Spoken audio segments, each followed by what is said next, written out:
Hello friends, welcome back to my channel legal help in Hindi. Friends, आज के इस video में हम लेकर आए हैं कर्नाटक हाई कोर्ट का एक लेटेस्ट जजमेंट जो कि घरेलू हिंसा कानून के ऊपर है, जो कि ये सवाल उठाता है कि घरेलू हिंसा कानून के सेक्शन 12 के अंतर्गत जो भी एप्लीकेशन दायर की जाती है वो सीआरपीसी के सेक्शन 468 के तहत जो भी लिमिटेशन का पीरियड दिया हुआ है उसके तहत प्रतिबंधित होती है या फिर नहीं।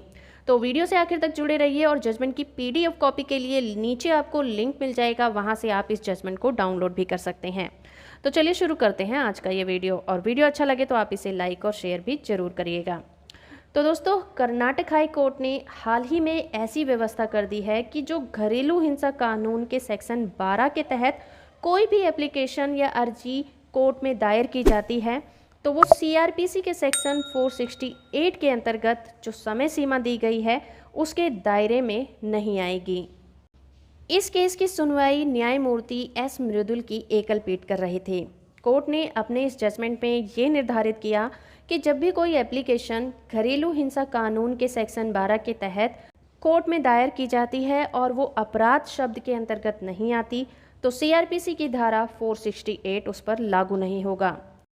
इसलिए घरेलू हिंसा कानून की धारा 12 के अंतर्गत जो भी एप्लीकेशन दायर की जाती है उसके ऊपर सीआरपीसी की धारा 468 लागू होना गलत है। तो चलिए दोस्तों, थोड़ा सा समझ लेते हैं कि सीआरपीसी सेक्शन 468 हमें क्या बताती है।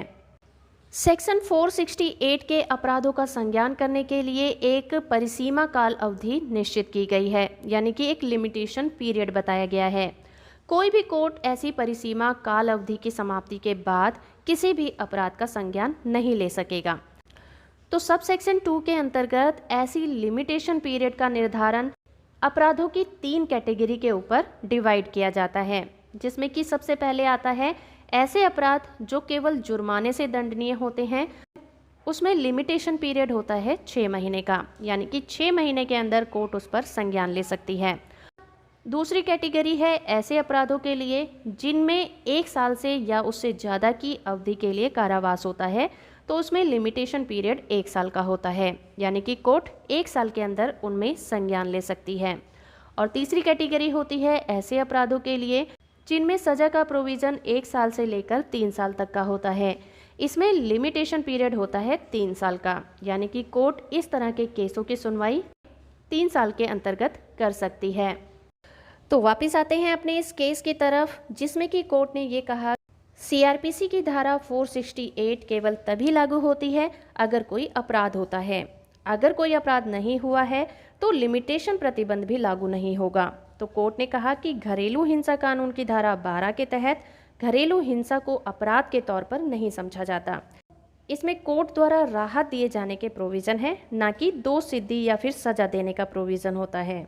कोर्ट ने ये आदेश पुत्ता राजू नामक व्यक्ति की ओर से दायर की गई याचिका पर सुनवाई करते हुए जारी किया, जिसमें एडिशनल चीफ जुडिशियल मजिस्ट्रेट द्वारा 11 अप्रैल 2016 को जारी किया गया एक आदेश को चुनौती दी गई थी, जिसमें उसे अपनी पत्नी और बच्चों को भरण पोषण और घर किराए के तौर पर 8,000 रुपये प्रति महीने देने का निर्देश दिया गया था।